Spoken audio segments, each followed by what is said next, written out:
तो आइए स्टार्ट करते हैं 500 पॉलिटी एमसीक्यू प्रैक्टिस सीरीज़ के इस नेक्स्ट वीडियो में। आज का पहला क्वेश्चन है, निम्नलिखित में से कौन से विषयों को संविधान के 5वें भाग में शामिल किया गया है? Which of the following subject has been included in the 5th part of the constitution. तो आपको पार्ट्स पता है, इन इंडियन कॉन्स्टिट्यूशन में देयर आर 25 पार्ट्स, 25 पार्ट हैं।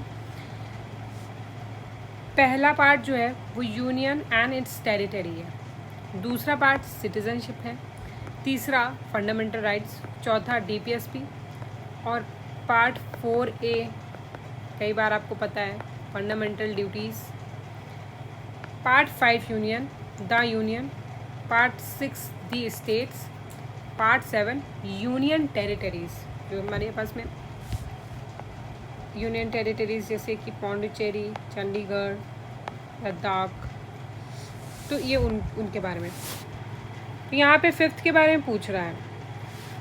5th में आपको पता है क्या आता है, यूनियन, द यूनियन।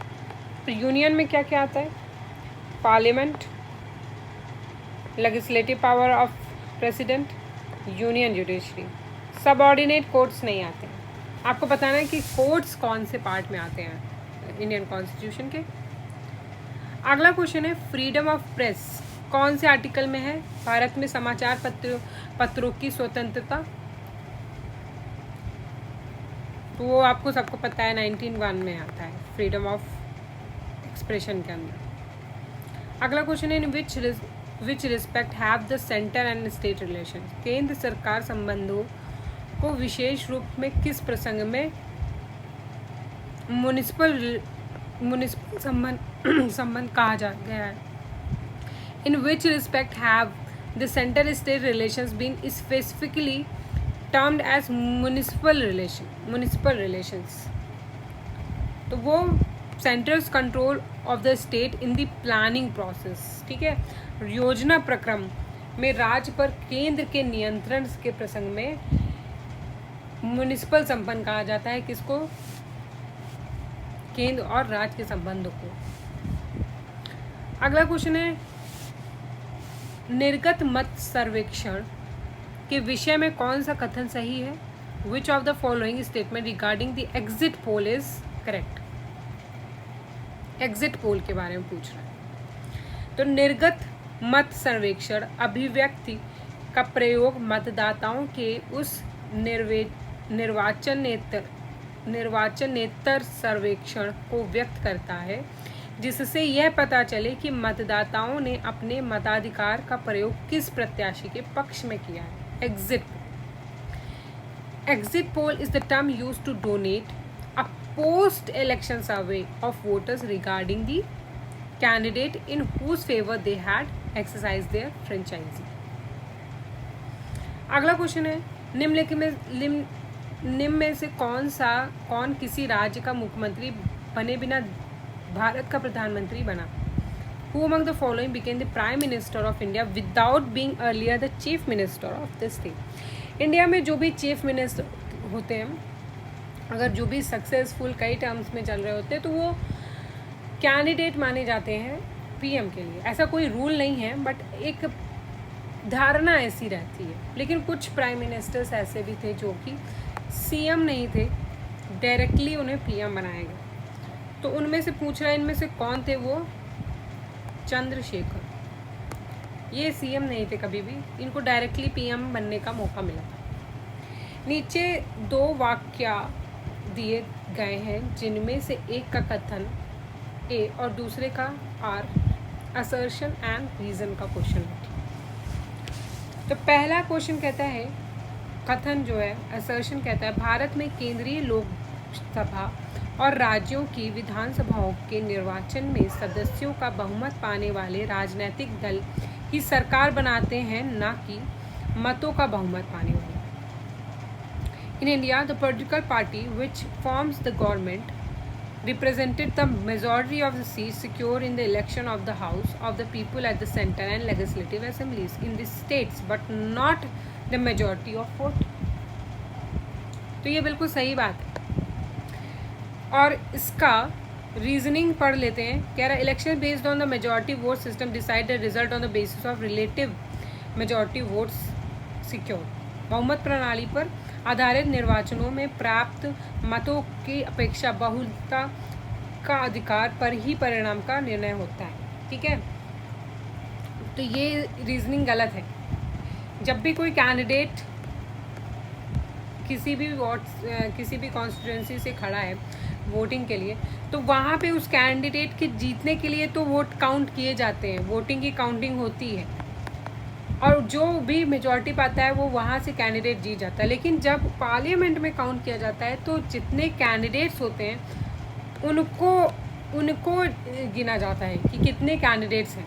वहाँ पे number of vote, majority of vote matter नहीं करता है, वहाँ पे मेजॉरिटी ऑफ सीट्स मैटर करती हैं। ये लोकसभा में जितनी भी सीट है उसकी मेजॉरिटी सीट्स जिस पार्टी की होती है वही जीतता है, भले ही दूसरी पार्टी के पास में नंबर ऑफ वोट ज़्यादा हो, पर कैंडिडेट जिसके ज़्यादा होते हैं वही पार्टी सरकार बनाती है। इसलिए सेकेंड स्टेटमेंट गलत है और फर्स्ट स्टेटमेंट सही है। अगला क्वेश्चन है, which of the following are among the functions of election commission of India. Bharat के निर्वाचन आयोग के निम्नलिखित में से कौन से कार्य हैं? तो यहाँ पे इलेक्शन कमीशन के बारे में पूछ रहा है, तो कहता है conduct of election of post of speaker and deputy speaker Lok Sabha and deputy chairman of Rajya Sabha. ये गलत है, क्योंकि वो इलेक्शन कमीशन की रिस्पॉन्सिबिलिटी नहीं होती है, वो अपने पर्टिकुलर हाउस की रिस्पॉन्सिबिलिटी होती है। वहाँ के स्पीकर, डिप्टी स्पीकर, चेयरमैन और राज्यसभा के डिप्टी चेयरमैन को चूज़ करना। इलेक्शन कमीशन का इससे कोई मतलब नहीं होता। Conduct of election of corporation and municipalities, तो ये भी गलत है, क्योंकि election commission of India municipalities and corporation के इलेक्शन के लिए रिस्पॉन्सिबल नहीं होती, वो स्टेट इलेक्शन कमीशन रिस्पॉन्सिबल होती है। अगला है deciding on all doubts and disputes arising out of election. तो ऑल डाउट्स गलत हो जाता है, एक्सट्रीम स्टेटमेंट है, इसलिए इनमें से कोई भी स्टेटमेंट सही नहीं है। अगला क्वेश्चन है, भारत में विविध निर्वाचनों के लिए निम्नलिखित में से कौन सी निर्वाचन प्रणाली स्वीकृत की गई है? तो पहला है कि system of direct election on the basis of adult suffrage, वयस्क मताधिकार के आधार पर प्रत्यक्ष निर्वाचन प्रणाली, तो सही होता है। दूसरा है एकल संक्रमणीय मत के द्वारा अनुपातित प्रतिनिधित्व की प्रणाली, system of proportional representative bye means of, ये तो प्रेसिडेंट लोकसभा राज्यसभा मेंबर्स के यहाँ पर यूज़ होता है। सेकंड वाला, फर्स्ट वाला कब यूज़ होता है? लोकसभा के चुनाव में होता है, इसलिए दोनों ही यूज़ किए जाते हैं। Which of the following taxes are levied by union and collected and appropriated by state. निम्नलिखित में से किस कर पर आरोपण केंद्र करता है परंतु संग्रह और विनियोजन राज्य करता है? तो स्टैम्प ड्यूटीज जो होती है। और अगला क्वेश्चन है, which of the following determines that the Indian constitution is federal. निम्नलिखित में से किसने निर्धारित किया होता है कि भारत का संविधान परिसंघनीय है? तो distribution of power between centre and the state, ठीक है, लिस्ट होती है, वही डिसाइड करती है, डिस्ट्रीब्यूट करती है पावर को सेंटर और स्टेट के बीच में, इसीलिए फेडरल कैरेक्टर कहा जाता है इंडिया का। फिर अगला क्वेश्चन है, who among the following are appointed by president of India. President of India इनमें से किसकी नियुक्ति करता है? ठीक है, तो चेयरमैन ऑफ फाइनेंस कमीशन, तो सही है, क्योंकि हाँ प्रेसिडेंट ऑफ इंडिया उनको नियुक्त करते हैं। Deputy chairman of planning commission का अपॉइंटमेंट किसी भी तरीके से प्रेसिडेंट रिस्पॉन्सिबल नहीं होते हैं, और प्लानिंग कमीशन एक नॉन कॉन्स्टिट्यूशनल बॉडी भी होती है, इसलिए ये गलत हो जाएगा। Chief minister of A union territory, अब इसमें कंफ्यूजन हो सकता है कि चीफ मिनिस्टर को प्रेसिडेंट क्यों नहीं, किसी यूनियन टेरिटरी के चीफ मिनिस्टर को प्रेसिडेंट अपॉइंट क्यों नहीं करते? क्योंकि वहाँ पे एलजी होते हैं यूनियन टेरिटरीज में, तो वो अपॉइंट करते हैं, इसलिए इसका आंसर सिर्फ 1 हो जाएगा। अगला क्वेश्चन है, भारत संविधान की आधारभूत संरचना के सिद्धांत का तात्पर्य है। The basic structure theory of constitution of India implies that, संविधान के कुछ लक्षण ऐसे अनिवार्य हैं उनका निराकरण नहीं किया जा सकता। ठीक है, तो वही बात एक वीडियो जो कि हमने चैनल में पहले बेसिक स्ट्रक्चर के ऊपर पर्टिकुलरली डाल रखी है, उसमें बताया गया था कि भारत के संविधान की कुछ मूल संरचना जो है उसको बिल्कुल उसके साथ छेड़छाड़ नहीं की जा सकती, और वही बेसिक स्ट्रक्चर होता है। तो सर्टेन फीचर्स होते हैं कॉन्स्टिट्यूशन के, वो बहुत ज़्यादा एसेंशियल होते हैं, महत्वपूर्ण होते हैं, जिनको कि बिल्कुल भी छेड़छाड़ उनके साथ नहीं की जा सकती, उसी को बेसिक स्ट्रक्चर कहते हैं। इसलिए इसका आंसर ये हो जाएगा। दिनेश गोस्वामी कमेटी का संबंध किससे था? इलेक्टोरल रिफॉर्म से था, कि ठीक है, निर्वाचन सुधारों से था। अगला क्वेश्चन है, which of the following is not explicitly stated in the constitution of India but followed as a convention. ठीक है, निम्नलिखित में से भारत के संविधान में तो स्पष्ट उल्लेख नहीं है पर परंपरा के रूप में पालन किया जाता है। ठीक है, परंपरा के रूप में पालन किया जाता है। तो प्रधानमंत्री यदि निम्न सदन से बहुमत खो दे तो उसके त्यागपत्र देना चाहिए। ठीक है, प्राइम मिनिस्टर को रिज़ाइन करना पड़ता है अगर वो अपनी मेजॉरिटी लूज कर दे। कहाँ पे? लोअर हाउस में, लोकसभा में।